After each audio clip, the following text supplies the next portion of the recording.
안녕하십니까? 예술선교의 설교방송 시간입니다. 오늘 설교방송은 사사기 13장 1절부터 7절의 말씀을 가지고 블레셋의 합대 속에 삼손의 탄생을 미리 알려주는 하나님의 사자라는 제목으로 예수선교의 조은산 목사님의 설교가 있겠습니다.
사도신경 암송하심으로 신앙 고백 드리겠습니다.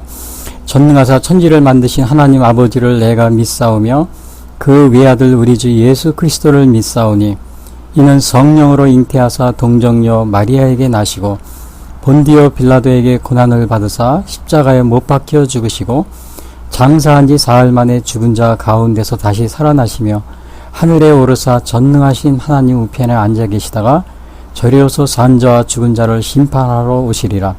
성령을 믿사오며 거룩한 공회와 성도가 서로 교통하는 것과 죄를 사하여 주시는 것과 몸이 다시 사는 것과 영원히 사는 것을 믿사옵나이다. 아멘.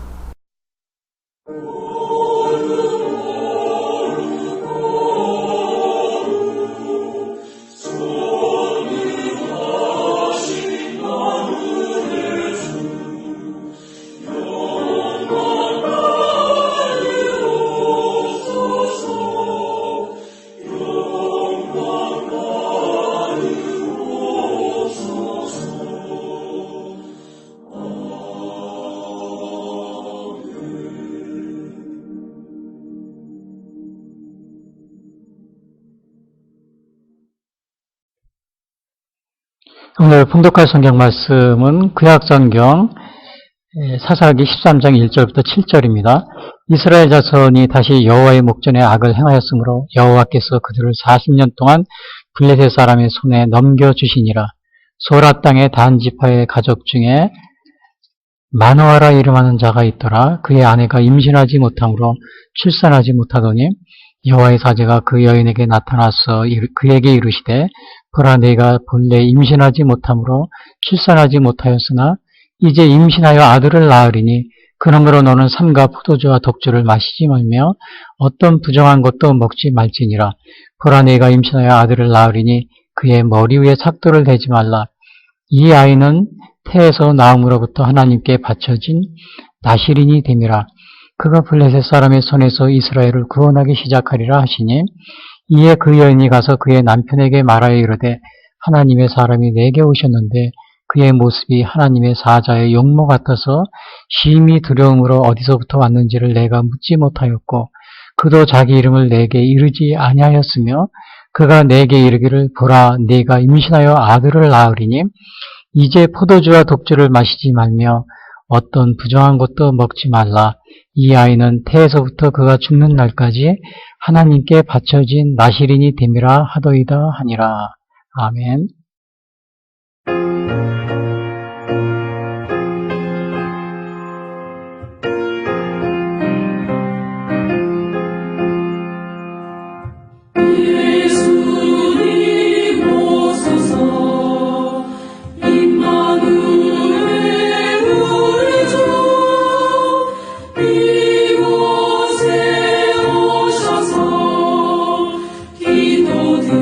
들어주소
오늘 전해드릴 말씀은 구약성경 사사기 13장 1절에서 7절 말씀 가지고 블레셋의 압제 속에 삼손의 탄생을 예고하는 하나님의 사자라는 제목으로 말씀드리겠습니다.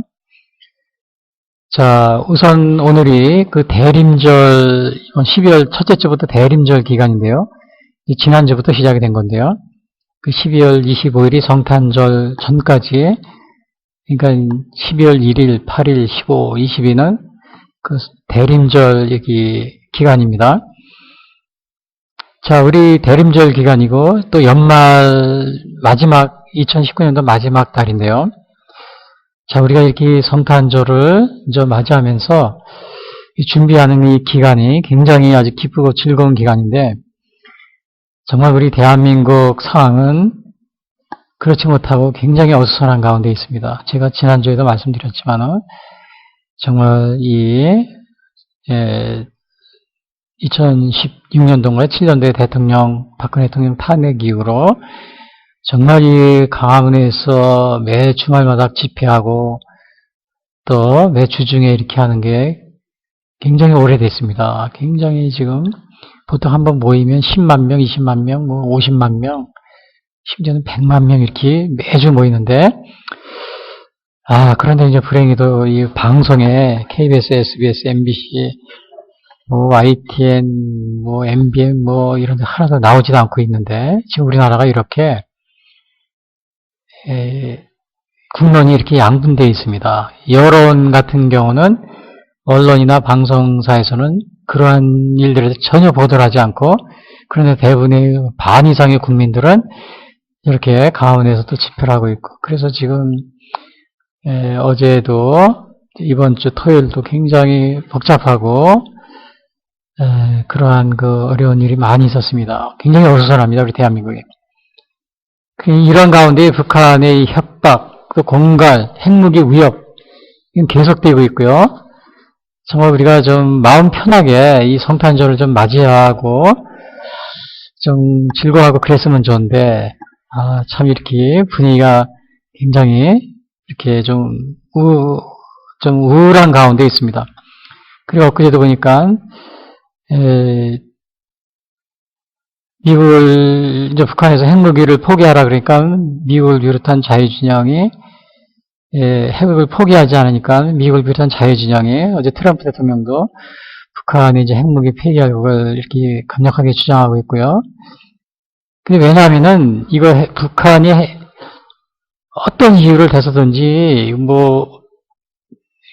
볼 것 없이 핵무기를 폐기해야 되는 이유는 이 핵무기가 핵이 도미노 확산이 됩니다. 도미노라는 게 뭐냐면 도미노식으로 이렇게 하나가 쓰러지면 계속 연속적으로 같이 핵무장을 하는 거죠. 그래서 북한의 핵무장이 저거 핵폐기 안 되면 우선 대한민국이 핵무장합니다. 일본이 합니다. 대만이 합니다. 필리핀이 합니다. 그 다음에는 이제 베트남이 하고 말레이시아, 인도네시아 다 하게 됩니다. 인디아까지. 인도는 돼 있지만요. 그래서 이게 북한은 핵을 폐기해야 되는 거예요. 그런데 북한이 하는 말이 북한은 미국이 적대시 정책을 처리하지 않으면 핵 포기를 안 한다. 제가 이게 지금 대림절 이 기쁜 기간에 제가 이런 좀 어두운 얘기를 해서 좀 죄송합니다. 이 핵 폐기를 안 한다 그러는데 이건 말이 안 되는 겁니다. 왜냐? 도둑질하는 도둑놈들이요.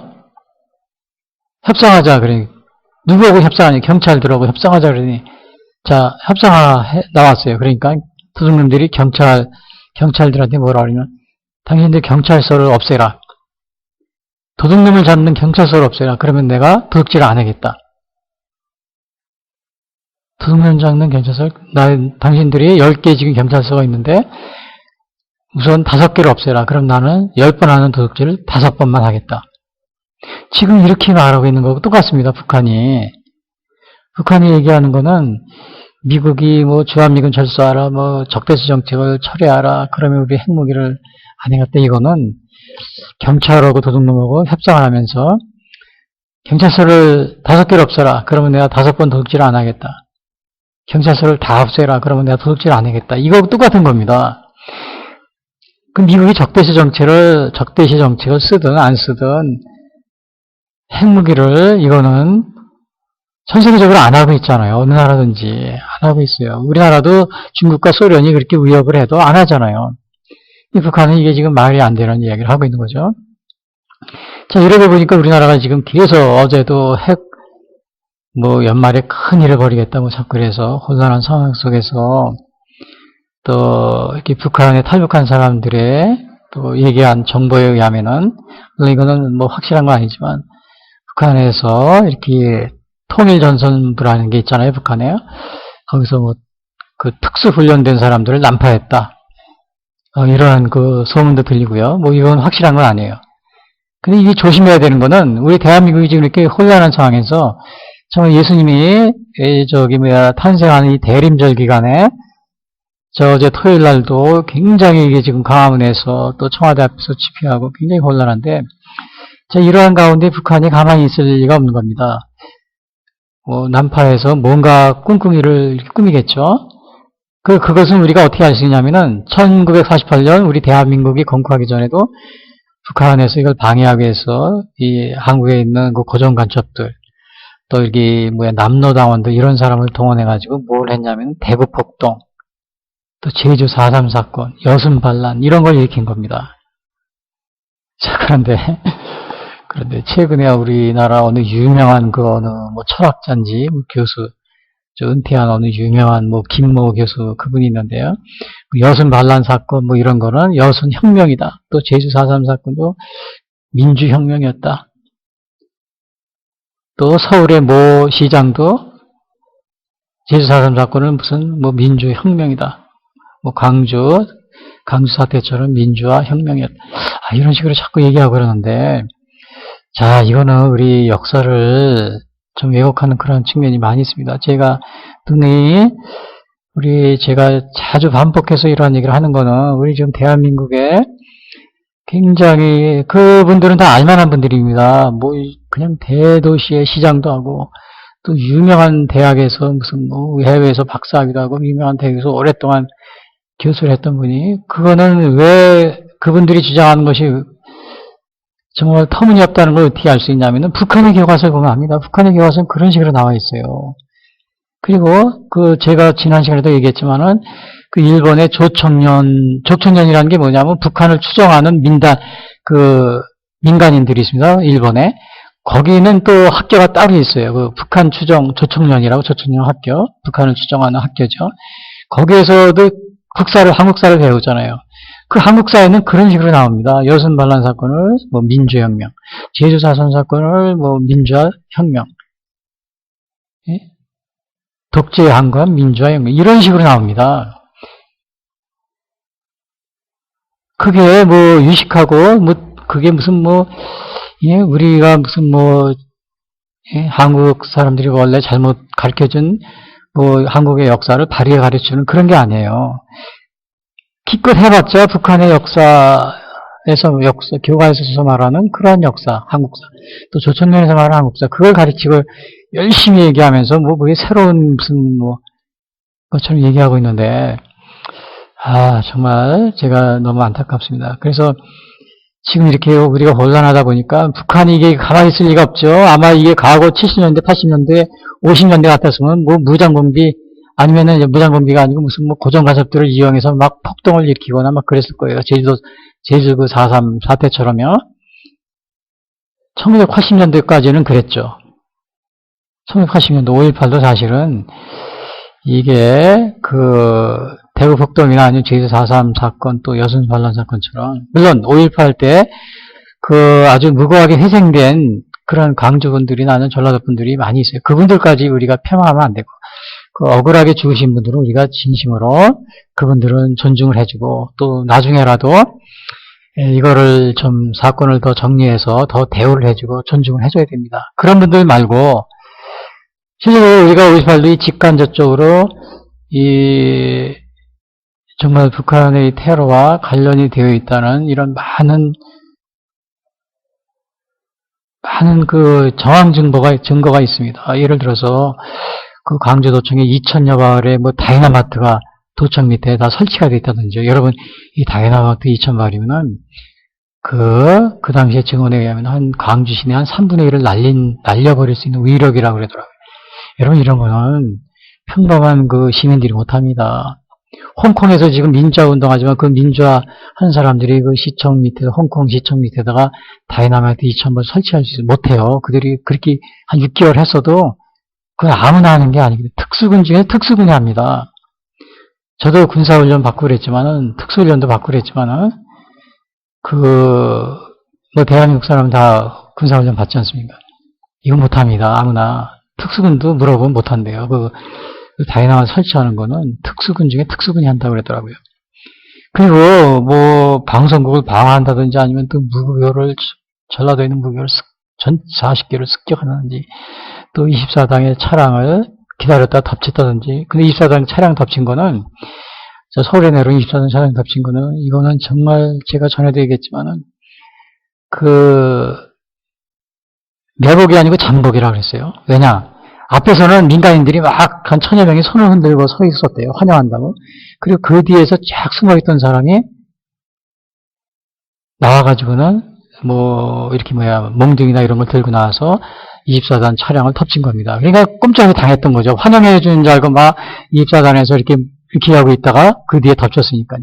이러한 것들은요, 군사작전입니다. 그리고 그 아시아 자동차 600에 탈취하는 이런 사건, 그냥 탈취한 것이 아니고, 도로, 그 진입로가 한 4개 정도 되는데 3개를 갖다 절단을 했답니다, 도로를. 여러분, 이거는 특수분들이 할 수 있는 거예요. 일반 민간인들이 이렇게 생각을 해도 실천을 옮기질 못합니다. 그리고, 사망자 중에, 당시에 사망한 사람이 150명인데, 지금, 강주의 그 무덤에는 천몇 명 이상이 거기에 이렇게 이렇게 돼 있고요. 그 다음에 죽은 사람의 70% 이상이 다 계엄군이 쏜 총이 아니라는 사실이 거의 이것이 확정이 돼 있습니다. 그래서 이런 것들은, 이건 뭔가 외부의 테러와 관련이 되는데, 그 테러 중에서도 누구냐? 북한과 관련되어 있다는 사실을 빨리 밝혀내야 됩니다. 지금 우리나라 지금 굉장히 지금 어려운데, 제가 누누이 얘기하지만은, 지금 우리 대한민국이 어려운 것이 바로 이러한 그동안에 우리 대한민국에 숨어있던 이러한 고정간첩들, 한 10만여 명의 주민등록증을 가지고 있는 고정간첩, 그 다음에 또 이렇게 북한에서 파괴돼서 이렇게 하고서 일이 있을 때마다 일을 벌리고 테러를 일으키고 도망간 북한 특수군. 특히 광주 같은 경우는 다 얼굴이 다 이게 지금 다 나와 있어요. 그 무기를 들고 있는 사람들이. 근데 그거 한 1000여 명 되는데, 그거 아직도 그걸 찾지 못하고 있잖아요. 제가 지난 시간에 얘기했지만은, 이거 찾아야 됩니다. 빨리 찾아서.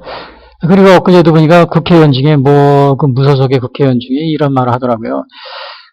국립묘지야 20여 군의 국군들의 그 강수사태 진압하다가 죽은 사람들의 그 국군묘지에 이렇게 현충원에 이렇게 동작동 국립묘지에 안장되어 있는데 그걸 파내야 된다, 옮겨야 된다. 그 사람들은 반역자이기 때문에, 그 군인들은.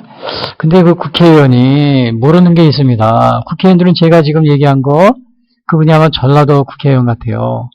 제가 전라도 분들을 무시하는 게 아니지만, 지금까지 얘기한 이런 의문점을 빨리 밝혀내고, 또 하나는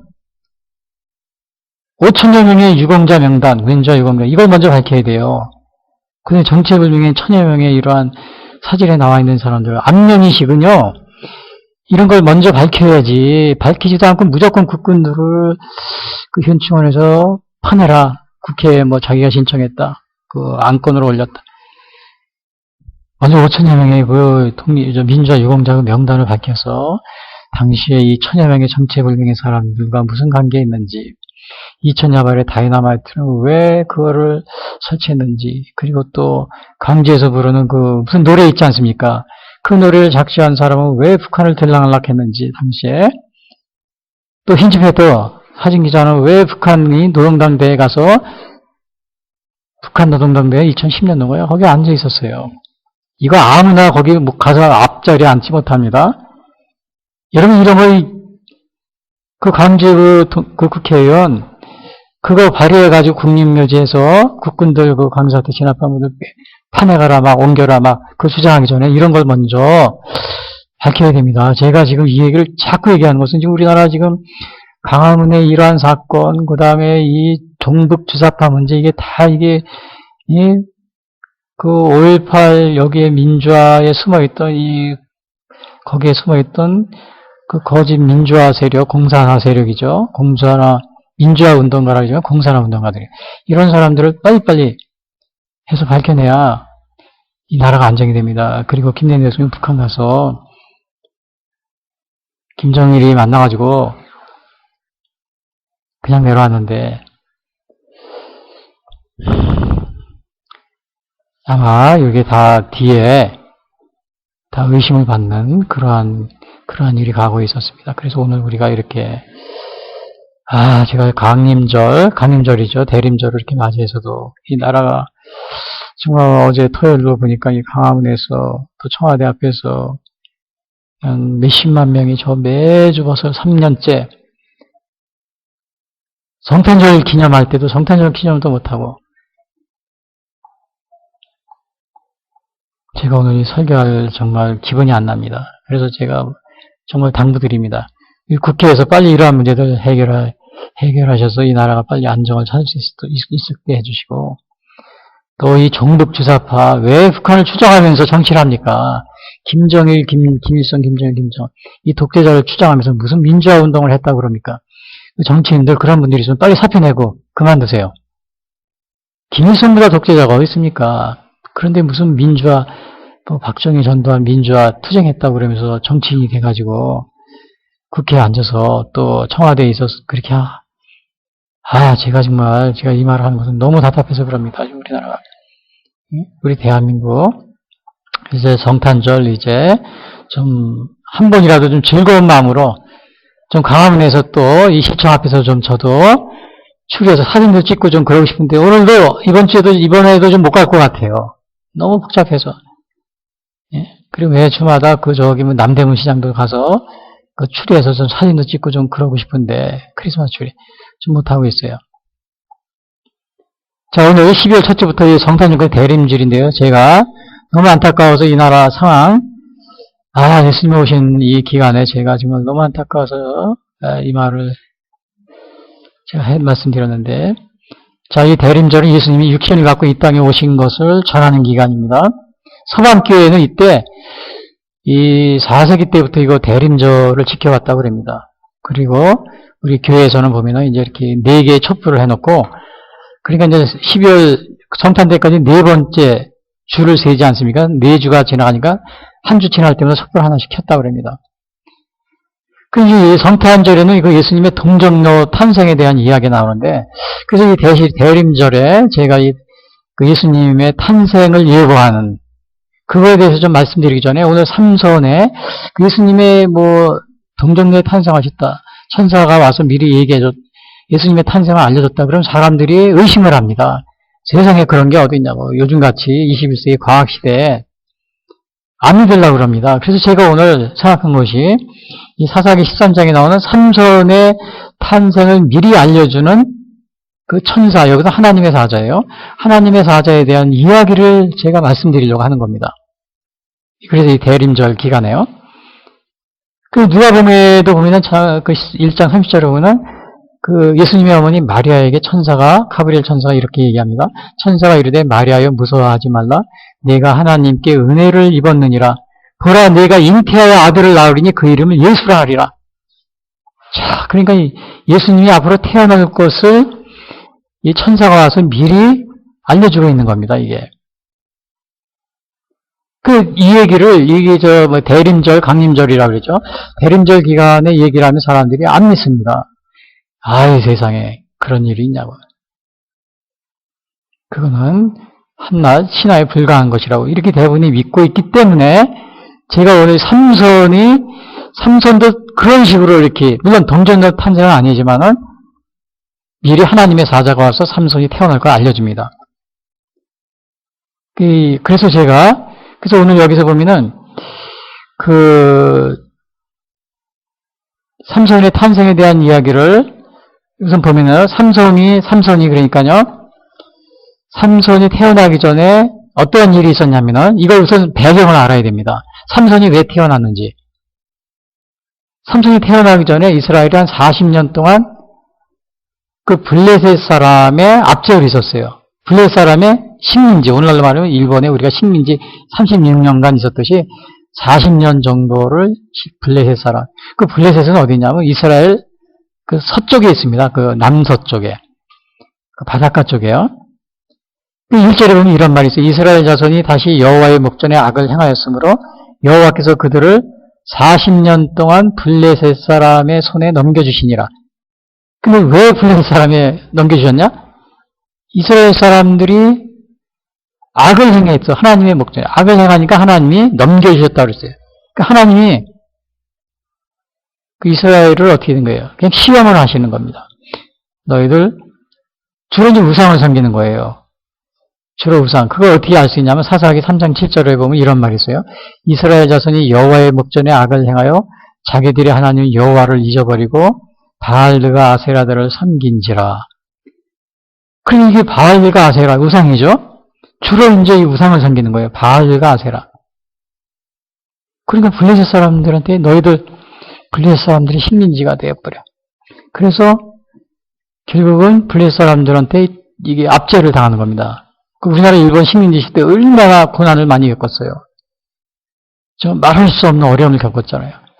그거하고 비슷한 거죠. 이 블레셋 사람이라는 게 좀 젠틀맨이고 뭐 영국 신사처럼 좀 그렇게 했으면 좀 괜찮은데 그게 아니고 완전히 해적이라 합니다. 해적.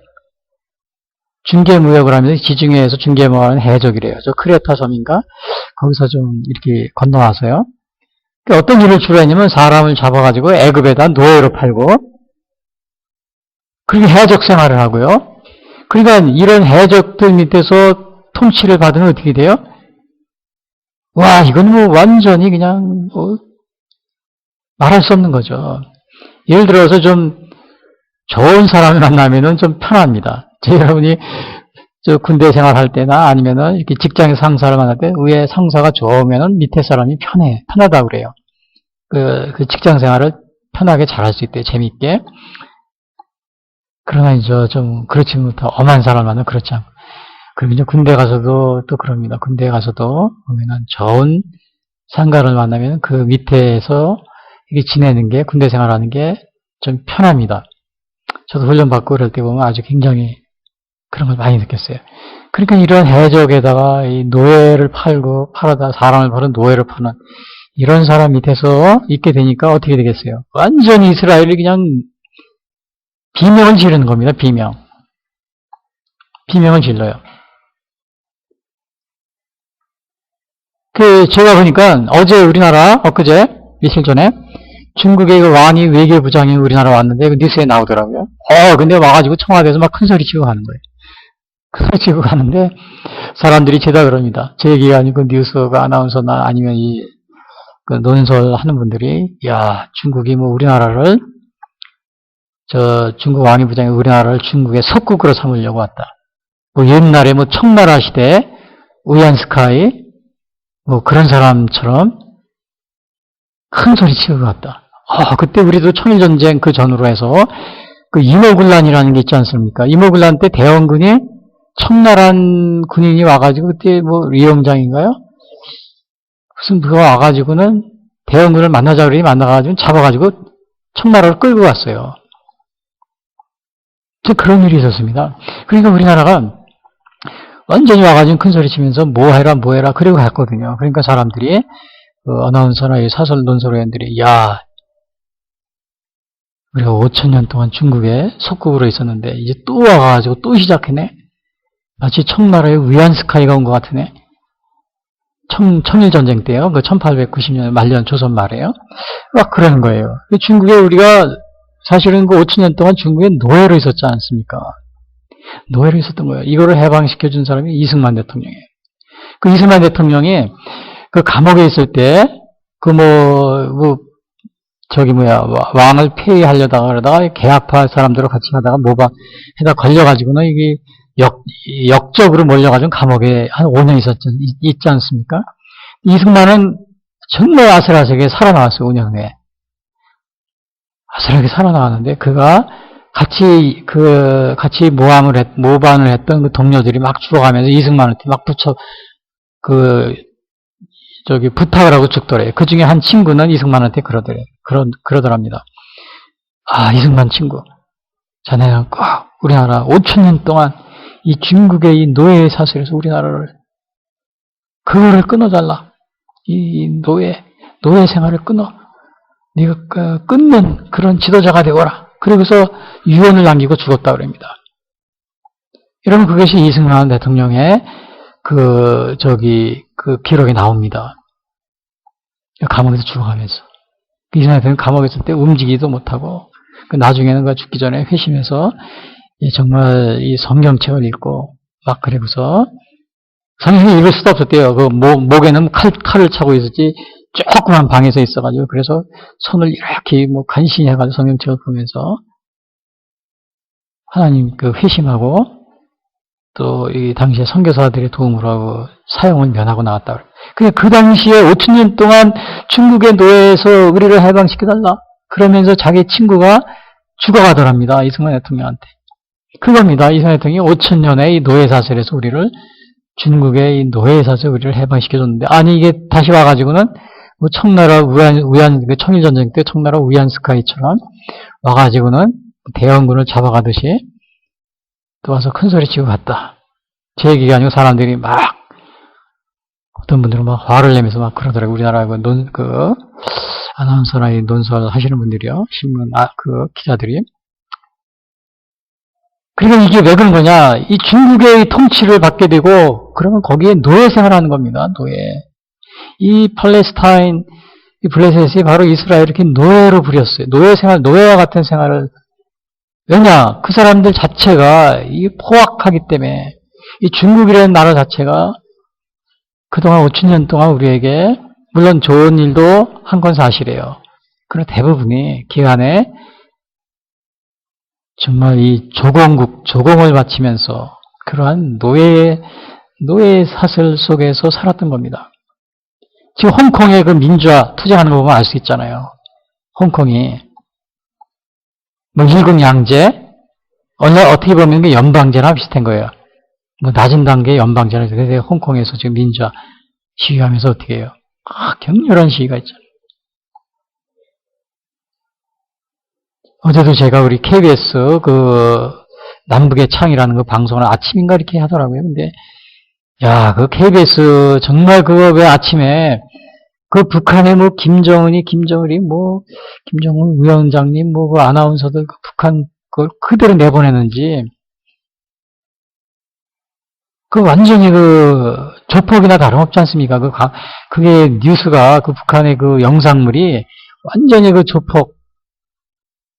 조폭들이 무슨 방송하는 그거 똑같습니다. 아나운서 말하는 거 보세요. 그리고 그 말하는 게 다 전투적인 용어를 쓰잖아요. 그런 거를 왜 아침에 남북의 창에 그런 데 내보냅니까? 그리고 완전히 이거는 아주 북한의 중앙 TV처럼 우리 대한민국의 KBS를 갖다 완전히 그걸 선전하는, 광고하는 그런 매체로 사는 것 같더라고요. 그런 거 방송하지 마세요. 동영상 같은 거. 너무 젊은 어린아이들이라든지 젊은 학생들이 보면은 그거 정말 좋지 않습니다. 말하는 게 보세요. 그게 사람이 말입니까? 짐승의 말입니까? 어제도 내가 이게 보고서, 저 어린아이들이 보면 완전히 말도 한번 들어보세요. 그거를 왜 있는 그대로 다 내보냅니까? 자막을 처리하더니 그러시죠. 말하는 것도, 우리 KBS. 남북의 차광에서 거기서 또 그렇게 하면서 또 젊은 애들 이렇게 내놓고 평화통일하고 평화통일에 미래하고 통일이 되면 뭐가 좋고 북한에 지하전. 그런 다 그런 것은 헛된 꿈입니다. 홍콩 보세요. 홍콩하고 중국 이체제, 그렇게 거의 연방제 비슷한 거 이렇게 돼가지고 어떻게 됩니까? 지금 홍콩 사람들이. 처음에는 몰랐지만 지금 민주화 운동한다고 지금 난리치고 있지 않습니까? 근데 우리 북한은, 또 중국은 그나마 나의 여행의 자유도 있고, 또 북한처럼 그렇게 그런 독재 체제는 아니고, 북한보다는 좀 덜하죠. 북한은 그게 아니잖아요. 그러니 거기에 평화통일 해가지고 뭘 어떻게 할 겁니까? 당장 이체제, 연방제 해가지고 평화통일 우리가 평양에 가서 대한민국 사람이 김일성, 김정일이 당장 평을 왔다 가면서 그 시신에 놓고 절하고 찬양하고 경배하고 또 남은 대한민국에서는 방송이나 아니면은 이런 말도 입도 뻥끗 못하게 할 텐데 북한 체제처럼 그렇게 그 수준으로 우리가 낮춰줘야 되는데 이게 말이 되는 겁니까? 이 블레셋 사람들이 이렇게 정말 아주 그냥 포악하니까 이스라엘 사람들이 부르짖었어요. 그런데 뭐 우리 대한민국이 뭐 연방제 가지고 북한하고 뭘 하겠다고요? 정치인들, 청와대, 국회의원, 청와대에 있는 그 정치인들, 국회의원 정신 차려야 됩니다. 이게 통일은 지금 그 사람들한테 젊은 학생들 그 방송에 내놓고 평화통일 아주 그냥 뭐 그렇게 얘기하는데 그런 얘기를 할 게 아니고 여기서 야 우리가 평화통일 되려면 저 북한이 체제가 민주화해야 되고 독재 체제가 없어져야 되고 그리고 핵무기를 버려야 되는데 그러지 못하고 있다.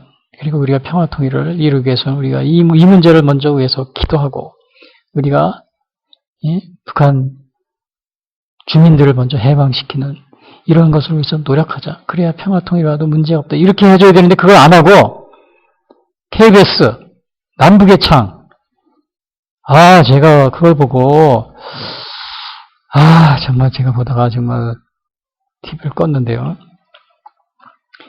우리 블레셋 사람들, 이스라엘 백성들 이거 부르짖는 거 보세요. 그냥 못 살겠다고. 이렇게 하도 부르짖으니까 하나님께서 물론 하나님이 이스라엘 사람들이 하도 의상을 섬기니까 이스라엘 백성을 시험하기 위해서 남겨뒀다고 그랬어요. 블레셋과 그 가나안 7족속이 있지 않습니까? 그게 사사기 3장 1절이고 이런 말이 있어요. 여호와께서 가나안의 모든 전쟁들을 알지 못하는 이스라엘을 시험하려 하시며 이스라엘 자손의 세대 중에 아직 전쟁을 알지 못하는 자들에게 그것을 가르쳐 알게 하려 하사 남겨두신 이방 민족들은 그러니까 이 이방 민족들로 이스라엘을 시험하사 여호와께서 모세를 통하여 그들의 조상들에게 이르신 명령들을 순종하는지 알고자 하셨더라. 하나님이 시험하시는 거예요. 그러기 위해서 남겨두신 거예요. 일부러. 블레셋이 그런 겁니다. 블레셋이 그런 거예요. 그래서 남겨둔 거예요. 그냥 저 이스라엘 백성들이 못 살겠다고 막 아우성인 겁니다. 왜냐? 이 블레셋이 아주 포악하고 해독질하는 이런 사람들인데 그 하나님이 근데 그러한 민족을 그 옆에 두셔가지고 이스라엘을 시험하신다고 그랬어요. 너희들이 내 명령을 순종하는지 이사야서 3장 1절부터 3절 그들의 조상들에게 이르신 명령들을 순종하는지 알고자 하셨더라. 이방 민족들로 이스라엘을 시험하사 여호와께서 모세를 통하여 그들의 조상들에게 이르신 명령들을 순종하는지 알고자 하셨더라. 사사기 3장 1절부터 3절 시험하시는 겁니다. 우리 대한민국도 그런 시험이 있어요. 저 북한이 있잖아요. 우리 70년 동안 얼마나 많은 시험을 겪었습니까? 일본은 항상 물론 이제 미국이나 우리 일본은 이렇게 동맹 관계에 있지만요. 아무튼 그러나 이제 일본이 잘 지내다가도 또 이 침략도 다 반성 잘하고 일본이 반성한 건 뭐 천황인가요? 그분이 일왕이 20번인가 했어요. 핵이는 17번인가 했어요.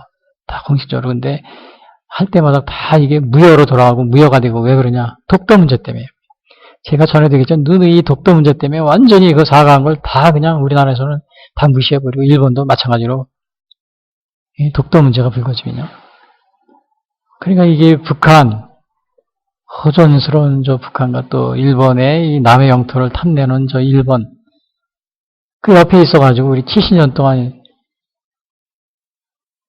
많은 시험을 겪었잖아요. 지금도 핵 문제로 시험을 겪고 있어요. 이 블레셋이 바로 이스라엘에게 이렇게 시험의 도구가 되었다는 사실, 하나님이 그걸 남겨주셨던 거예요. 그래서 저도 때로는 이 북한 문제 하나님 해결해 주시오 이렇게 기도하면 하나님이 그런 생각이 들어요. 하나님이 우리를 연단하고 시험하려고 저러한 악의 무리를 남겨두신 건 아닌가. 우리 대한민국을 연단하십니다. 그래서 그 덕분에 우리가 그냥 정신을 차리고 국방을 강화하고 그러고 그랬잖아요. 또 저 독도 문제가 불거질 때마다 일본에게 무방비하고 있다가 다시 정신 차려서 야, 일본은 조심하자. 또 가만히 있다 또 일본이 독도 문제 건드리면 또 우리가 일본은 조심하자. 그동안에 사과한 거, 일본이 저 식민지 사과한 거 다 무효야. 배상해야 돼. 그래서 거기서 나온 겁니다. 그래서 일본이 사실은 공식적으로 한 20번인가 했어요. 근데 진심으로 한 것도 있어요. 그러나 독도 문제가 번졌지만 다 그게 그냥 다 제로를 가버렸어. 다 그거를 다 파괴했어요. 그냥. 특히 그 일본의 아베 같은 경우는 특히 그거에 앞장을 서왔죠. 그 지금 상황이 이렇게 어려운 것도 물론 현재 정부가 좀 이렇게 잘못한 것도 있지만 주로 이렇게 불신이 쌓인 거는 바로 70년 동안 일본의 그 독도 문제가 바로 불신이 쌓였다. 식민지, 사과 문제, 징용 문제 이런 것도 사실은 그 일본이 미쓰비시나 이런 것들이 전범 기업이지만은 실제로 한 60년대, 50년대 사과하면서 많이 우리를 도와줬어요. 그 기업들이 기술적인 여러 면에서 우리 대한민국 발전을 위해서. 네. 그런 것들도 다 독도 문제가 나오면 그냥 다 잊어버리고 막 싸우는 겁니다, 서로다가. 다 원점으로 가는 거예요, 원점. 그래서 그 문제를 해결해야 되는 거예요, 독도 문제.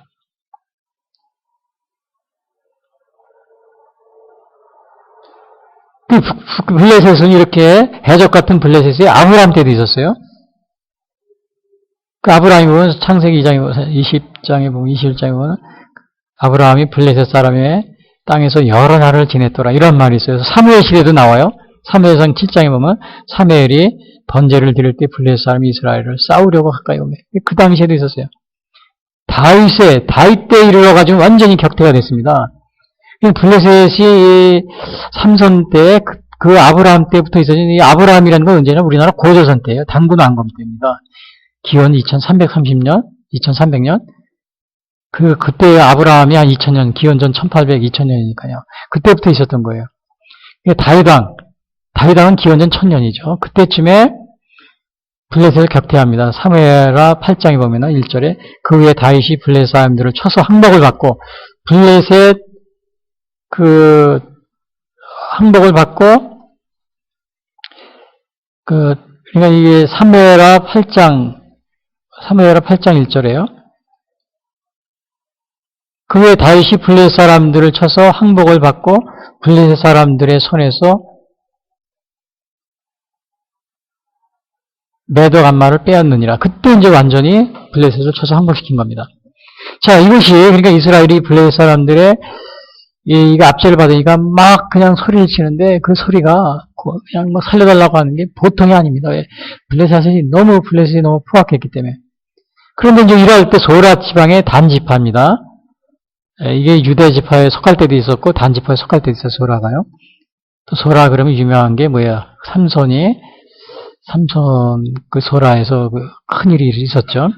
그 마노아의 아내가 이제 잉태를 못한 상태에 있었습니다. 그 2절에 보면은 소라 땅의 단지파의 가족 중에 마노아라 이름하는 자가 있더라. 그의 아내가 임신하지 못하고 출산하지 못하더니. 그러니까 이게 출산을 못하는 거예요. 소라는 예루살렘 서쪽 20km예요. 자, 이렇게 출산을 못하는데 그 여호와의 사자가 아들을 낳을 것이다. 이거 알려줍니다. 3절에 보면 여호와의 사자가 그 여인에게 나타나서 그에게 이르시되 보라 내가 본래 임신하지 못함으로 출산하지 못하였으나 이제 임신하여 아들을 낳으리니. 아들을 못 낳는데 아들을 낳게 된다는 것을 누가 여호와의 사자가 와서 알려줍니다. 그리고 5절에 다시 강조를 해요. 보라 내가 임신하여 아들을 낳을 거니 확신을 주는 겁니다. 여러분 이거 누가 와서 아이를 못 낳는데 누가 와가지고 당신은 이제 아이를 낳을 겁니다. 내년 이맘때 아이를 낳을 겁니다. 그렇게 말할 수 있는 사람이 있습니까? 미래를 말할 수 있는 사람? 쉽지 않습니다, 그거. 이 하나님의 사자라고 했어요. 그런데요, 그 예수님의 탄생 같은 경우는 700년 전에 이미 예언이 되어 있어요, 미리. 한두 사람이 아니고 이사야, 사가랴, 제레미야, 수많은 선지자들에 의해서. 이거 얼마나 놀라운 일들이에요. 제가 무당이라고 그랬죠. 무속인. 옛날에는 무당이라고 했어요. 이분이 기독교를 믿는 사람이 있었는데 그분이 하는 얘기가 그 무당들은, 무속인들은 구슬하고 그러면은 또 이렇게 점을 치면은 어느 사람의 과거는 잘 알아맞힌대요. 그러나 미래는 알아맞히지 못한다 그러더라고요. 과거를 알아맞히기 때문에 그 사람들이, 대개 오는 사람들이 깜짝 놀래가지고 막 돈을 내고 굿도 하고 막 그런 겁니다. 미래도 그러나 이제 무속인들은 미래도 알아맞힐 것처럼 얘기를 하지만 실제로는 과거는 알아맞히지만 미래는 알지 못한다는 거죠. 그 평생을 그 무속인을 했던 분이 자기가 그 예수님이 기독교인이 돼가지고 그 간증하는 걸 제가 들은 적이 있었습니다. 그러니까 이게 여인에게 나와서 그 얘기를 시되 보라 내가 본래 임신하지 못하고 출산하지 못하고 이제 임신하여 아들을 낳으리니 자 이거 미래를 얘기할 수 있는 것은 이게 아무나 못하는 겁니다. 이게 여호와의 사자. 여호와의 사자는 그 뭐라 그랬냐면은 이게 저 천주교 어느 주교는 그 유명한 페드릭이라는 주교는 이 여호와의 사자를 구약에 있는 그리스도다 이렇게 그 얘기하고요. 대부분의 사람들이 그리스도라고 그러니까 이 우리 신약 시대에 와서야 예수님이 탄생했지만 구약 시대에도 이미 그리스도의 많은 그 예표가 있었다 그럽니다. 이것이 구약의 그리스도다. 그렇게 얘기하는 분이 대부분입니다. 제 얘기가 아니고 많은 그 성서학자들이 그렇게 얘기하고 있어요. 그것은 그 뒤에 보면은 그 18절에 이런 말이 나옵니다. 13장 18절에 여호와의 사자가 그에게 이르되 어찌하여 내 이름을 묻느냐? 그러니까 그 마노아의 아내가 삼손의 엄마가 물어봤어요. 이름이 뭡니까? 그러니까 그 삼손이 물어본 거, 그 마노아가 물어봤나 그래요. 그러니까는 그 하나님의 사자가 그럽니다. 내 이름은 기묘자니라. 이 기묘자라는 건 원더풀이거든요. 이 원더풀이라는 것은, 기묘자라는 것은 이사야서 9장 10절 예수님의 그 탄생 예언에도 나옵니다. 이사야서 9장 10절에 보면 이는 한 아기가 우리에게 낳고 한 아들을 우리에게 주신 바 되었는데 그의 어깨는 정사를 메었고 그의 이름은 기묘자라 모사라 전능하신 하나님이라 영존하신 아버지의 평강의 왕이라 할 것입니다. 이게 누구에 대한 거예요? 예수님에 대한 겁니다. 그래서 이것은 예수님의 여호와의 사자가 예수님의 예표다, 예수님의 현현이다. 구약시대 그렇게 많은 사람들이 얘기를 하고 있습니다. 근데 이렇게 그 탄생을 예언하는 게 여기 삼손뿐만이 아니고 예수님도 마찬가지였잖아요. 그렇죠? 그 다음에 그 예수님이 탄생하기 전에 그 세례 요한이 태어나기 6개월 전에 세례 요한이 태어나기 전에도 그 사가랴의 아내, 제사장 사가랴의 아내 엘리사벳이 나이가 많아서 잉태를 못했어요. 임신을 못했어요. 그때도 세례 요한의 그 엘리사벳이 세례 요한을 낳는데요. 그 천사가 나타나가지고는 알려줍니다. 그게 그 누가복음 1장 18절에 이런 말이 있어요. 사가랴여 무수하지 말라. 너의 간구함이 들린지라. 그러니까 아이를 못 낳으니까 아이를 달라고 기도한 것 같아요. 내 아내 엘리사벳이 네게 아들을 낳아주리니 그 이름을 요한이라 하라. 이건 세례 요한이 탄생하는 그 과정입니다. 결국 세례 요한이 태어났죠. 자, 그러니까 이게 이 탄생 소식을 알려준 것이 이게 예수님뿐만이 아니에요.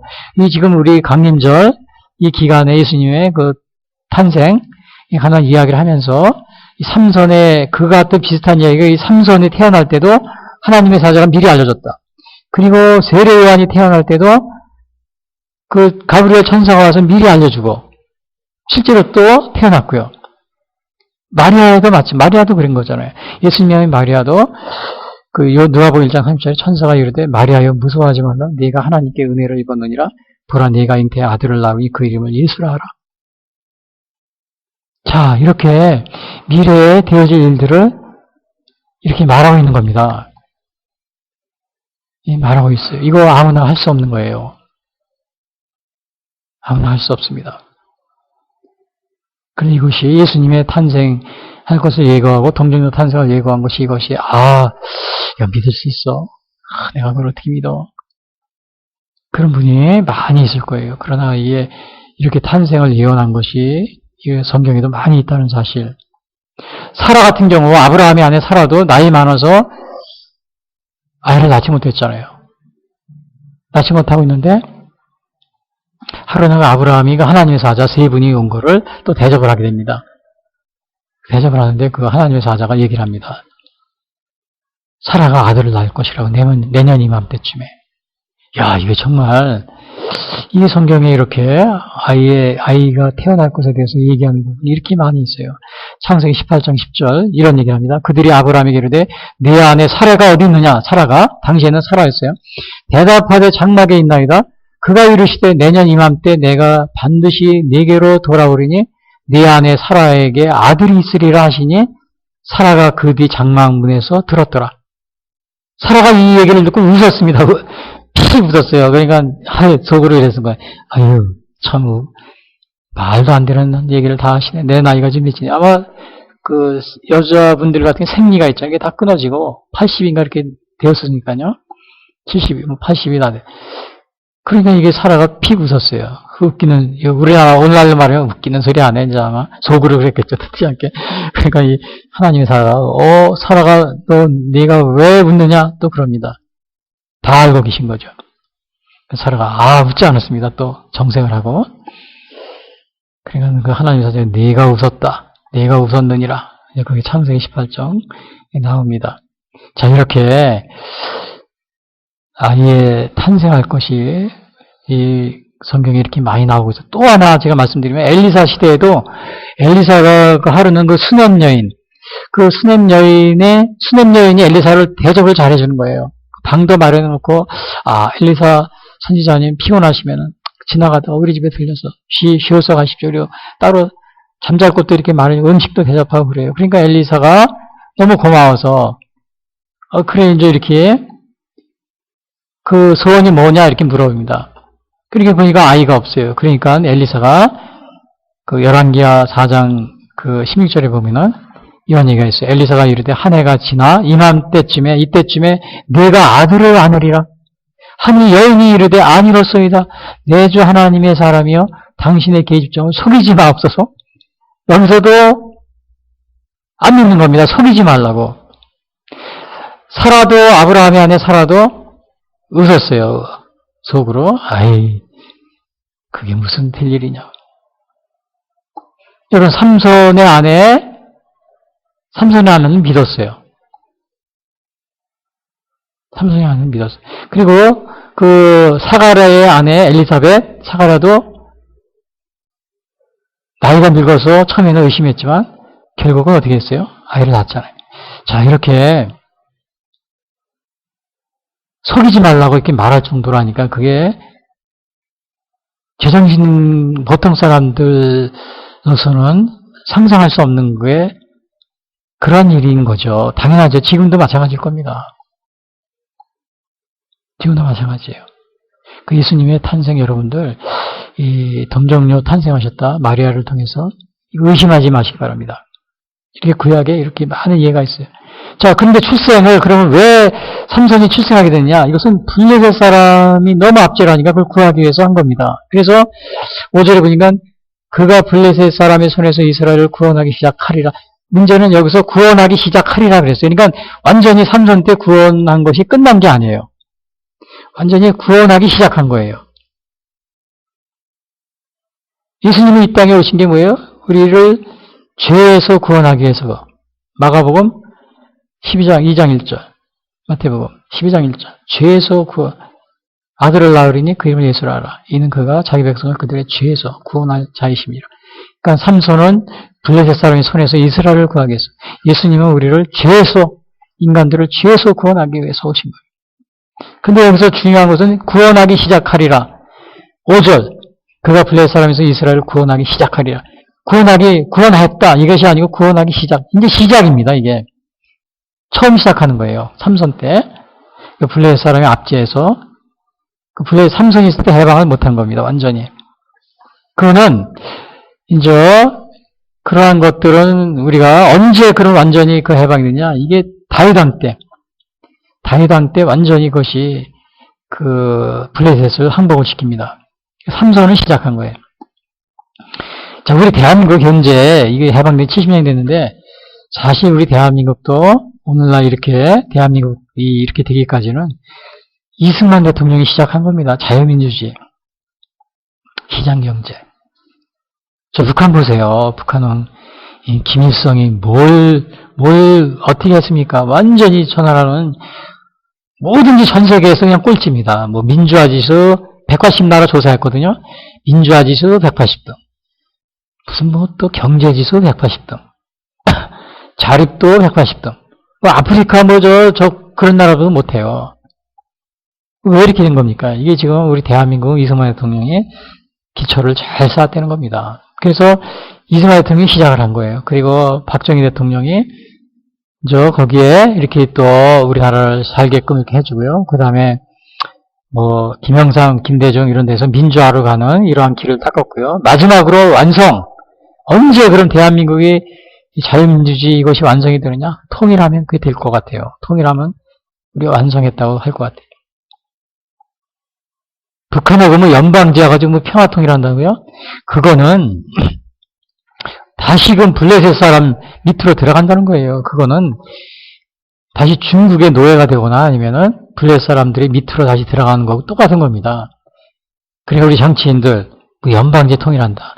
또 북한하고 뭐 일국 이체전 이런 소리 절대 하지 마세요.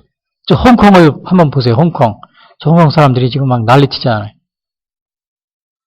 그건 불가능합니다. 우리나라가 이 완전히 블레셋에서 삼선이 블레셋 시작이 됐어요. 해방이. 그리고 다이당 때 완성이 됐어요. 우리나라는 이승만 대통령이 시작이 돼서 언제 완성이 되느냐?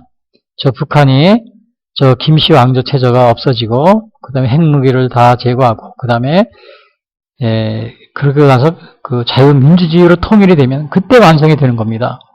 완전히 우리가 김영삼, 김대중 이거는 가독입니다. 민주화의 가독이에요. 마지막 완성은 남았어요. 아직 통일 후에. 평화통일 그러면 안 됩니다. 예, 평화통일 해가지고 지금 평화통일 해가지고 어떻게 할 거라는 거예요. 물론 통일은 평화적으로 되지만 말을 할 때는 우리 그 통일교육 시킬 때요. 특히 무슨 뭐 평통이야 무슨 평화통일이야 자무야. 북한의 그 독재를 가지고 평화통일 하려고 다 그러더라고요. 독재 체제를 유지하고 평화통일하면 그거는 블레셋 사람들 밑에 다시 들어가는 거 똑같은 거예요.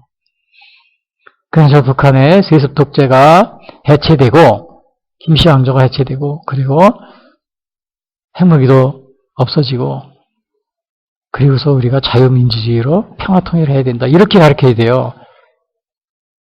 KBS 뭐 남북의 창에서 그런 식으로 가르치지 마세요. 우리 대한민국 블레셋 사람 밑으로 뭐 평화통일을 시키려고 그래요? 그것도 평화통일은 평화통일이죠. 강제를 하면. 그러나 거기에는 뭐예요? 자유가 없는 거예요, 자유. 그런 통일은 왜 합니까? 예? 블레셋 사람 밑에서 하는 통일, 블레셋 사람 밑으로 들어가는 통일, 그게 통일입니까? 그거는 통일이 아니에요. 자, 그래서 이것을 우리가 완성은 바로 다윗왕 때 이루어졌다. 삼선이 시작했고. 그리고 이제 나시린이 될 것이기 때문에 키울 때 조심하라. 그런데 조심하라 그랬는데 5절에 보면 이런 말이 있습니다. 너는 산과 포도주와 독주를 마시지 말며 또 어떤 부정한 것도 먹지 말지니라. 보라 내가 임신의 아들을 낳으니 그의 머리에 삭도를 대지 말라. 그러니까 조심할 게 뭐예요? 이 삼손의 어머니도 포도주와 독주를 마시지 말라 그럽니다. 물론 나시린도 마시지 말아야 돼요. 그러나 키우는 임신하는 어머니도 삼가 내가 포도주와 독주를 마시지 말라. 그걸 당부하고 있어요. 그걸 명령하고 있습니다. 삼손의 어머니도. 그리고 부모님들이 자녀 교육을 잘 시키려면 부모님들이 먼저 먹는 거, 행동하는 거 조심해야 돼요. 부정한 것도 만지지 말고 어머니한테 그렇게 얘기를 합니다. 삼손 엄마한테. 하나님이 명령하는 거예요. 여러분들이 자녀들 막 야단치고 잘되라 그렇게 하기 전에 벌써 임신하기 전부터 행동을 조심해야 되는 겁니다. 그래서 무슨 태전 교육이라는 게 있더라고요. 임신 전 교육, 혼전 교육 그런 게 있어요. 태아 교육 이런 게 있어요. 부모님 임신하신 분들한테. 근데 그 전에도 요즘에 제가 보니까 엊그제도 이 골목을 가는데 여중생들이 기어 옆에서 담배 피고 있더라고요. 그래서 제가 그냥 한마디 하려고 그러다가 말았는데. 남학생도 같이 피고. 여자분들은 여기 보세요. 여기 솔로몬, 여기 삼손의 어머니 포도주와 독주를 마시고 부정한 곳에도 만지지 마라. 가까이 하지도 말고. 특히 여자분들은 또 아이를 또 자녀를 낳고 키워야 될 그러한 몸이기 때문에 특히 조심해야 됩니다. 물론 남자도 조심해야 되지만 술, 담배 이런 거 하지 말고. 이 담배 피우는 걸 제가 골목 갈 때 가끔 가다 보면 구석에 서가지고 그냥 담배를 피고, 요즘에는 구석에서 피지도 않고 여고생들이 길에서 이렇게 피더라고요. 그러면 막 모여라 그러면 막 이상한 욕을 해요. 남학생들 피우면 남학생 얘기를 하면은 대들어가지고 막 때리고 막 그런답니다. 어떤 분이 맞은 분도 있어요. 어느 나이 드신 분이 고등학생이 길에서 담배를 피우고 있으니까, 젊은 학생, 담배 길에서 피우면 좋지 않네. 그러니까 가가지고 막 때려가지고 병원에 입원했다. 얼마 전인가 그런 제 기사를 본 적이 있습니다. 특히 여자분들, 여학생들 조심하셔야 됩니다. 나실이라는 것은 구별된 자라는 건데, 삼손이 바로, 또 사무엘도 그랬죠. 세례요한도 그랬고. 그냥 평생 머리를 자르지 않고요. 어릴 때부터 이 나실이는요, 포도주와 독주도 마시지 말고, 부정한 것도 먹지 말고, 가까이 하지 않고. 민수기 구약에 나실의 규정이 나옵니다. 그러나 이것이, 물론 유대인들도 나실인 규정이 또 따로 있었어요. 유대인들은 나실인의 소원을 할 수 있다고 합니다. 그리고 30일 동안 나실인 소원 기간이 있는데 30일이 지나면 머리를 그걸 깎아가지고 그동안에 머리를 안 깎고 있다가 그걸 제단에다 제물과 함께 하나님께 드린다고 그래요. 사도 바울도 그렇게 한 적이 있었어요. 갱그리아에서. 사도행전 18장에 보면 이런 말이 있어요. 바울은 더 여러 날 머물다가 형제들과 작별하고 배 타고 수리아로 떠나갔어요. 부르시길라 아굴라도 함께 하더라. 바울이 일찍이 소원이 있었으므로 갱그리아에서 머리를 깎았더라. 자, 이것은 바울이 나실인의 소원을 한 것이다. 이렇게 나와 있습니다. 그래서 나실인은 이렇게 구별되게 생활했다는 것이군요. 그래서 우리 기독교 믿는 분들은 물론 머리 삼손처럼 그렇게는 안 하지만 우리는 다 구별된 사람이다. 이 세상에서 나실인과 같은 구별된 사람. 그래서 우리가 먹는 것, 또 우리가 거하는 이런 것들 다 구별되게 조심해서 거룩한 생활을 해야 되는. 그리고 마지막으로 보면 삼손의 이 어머니는 남편 자기 마노아에게 이 사실을 알립니다. 혼자서만 알고 있었던 게 아니라 6절에 보니까 이어 그 여인이 가서 그 남편에게 말하여 이르되 하나님의 사람이 내게 오셨는데 그의 모습이 하나님의 사자의 용모 같아서 시비 들어오므로 어디서부터 왔는지를 내가 알지 못하였고 그도 자기 이름을 내게 이르지 아니하였노라. 자기 남편에게 다 얘기를 합니다. 이 부부간에 이렇게 서로 의논하고 체험을 나누고 신앙에 대한 체험을 나누고 이 기도하는 것이 중요합니다. 어제도 보니까 제가 어느 대기업 사장이었는데 유명한 사람.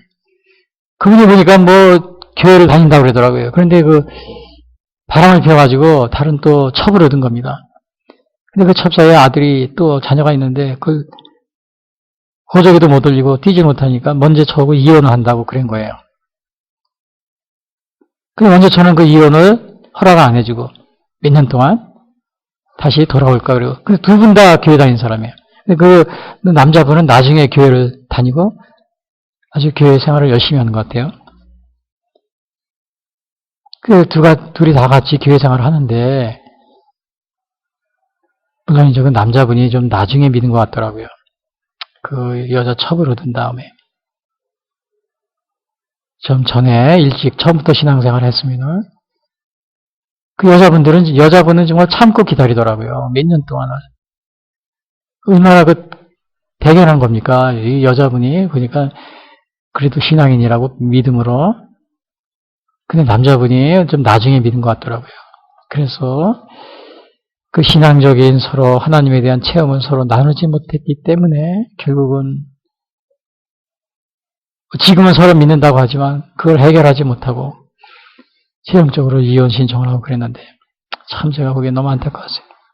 자, 아무튼 오늘 삼손의 잉태 가정은 예수님의 그 탄생, 그거와 좀 유사한데, 물론 예수님의 어머니 마리아는 동정녀 탄생입니다. 동정녀 탄생이라는 것은 그 남편과 같이 동거하기 전에 그 성령으로 잉태된 겁니다. 근데 아무튼 이것이 탄생을 알려줬다는 사실을 하나님. 삼손도 이러한 일이 있었고, 엘리사벳도 그렇고, 세례요한도요. 또 사라도 그랬었고, 엘리사 때 수냄 여인의 아들도 그랬고, 그러니까 이것이 뭐 그냥 되어진 일이 아니라는 겁니다. 이게 불가능한 일이 절대 아니에요.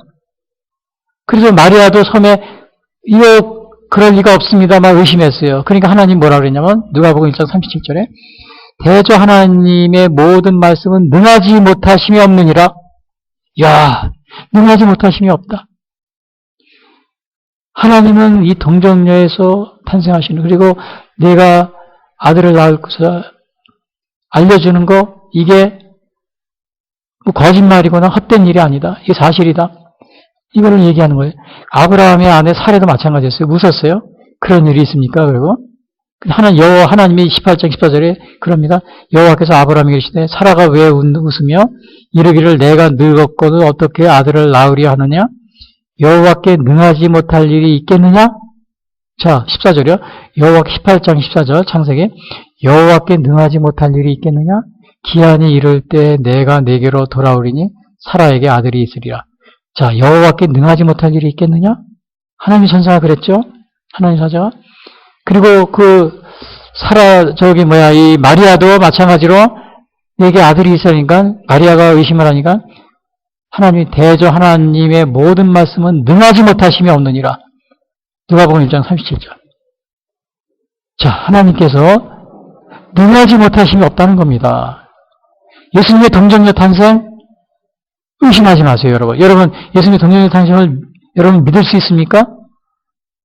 자, 지금까지 제가 여러 가지 이 탄생에 대해서, 출생에 대해서 미리 예고한 것을 많이 말씀드렸는데, 지금도 여러분이 이걸 믿지 못한다면 예수님의 탄생, 성탄절을 맞이하면서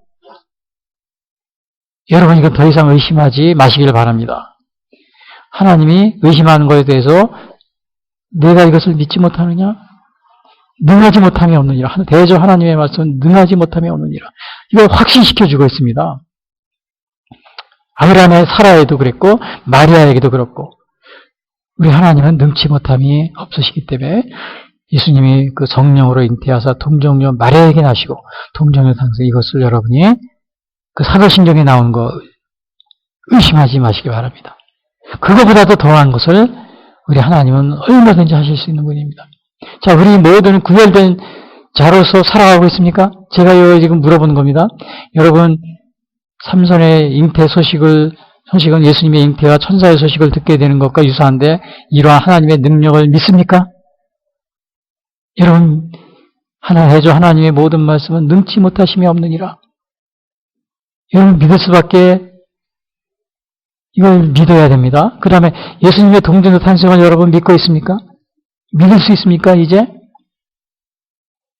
보라, 처녀가 잉태해 아들을 낳을 것이요. 이사야서 7장 14절. 그 이름은 임마누엘이 하리라. 이거 700년 전에 예언된 겁니다. 1년 전이 아니고. 보라, 처녀가 잉태해 아들을 낳을 것이요. 이사야 7장 14절. 그 이름은 임마누엘이 하리라. 여러분, 동정녀 탄생을 믿을 수 있습니까? 이건 믿을 수 있어야 됩니다. 사도신경에 나오는 이게 나오지 않습니까? 동정녀 마리아에게 나시고.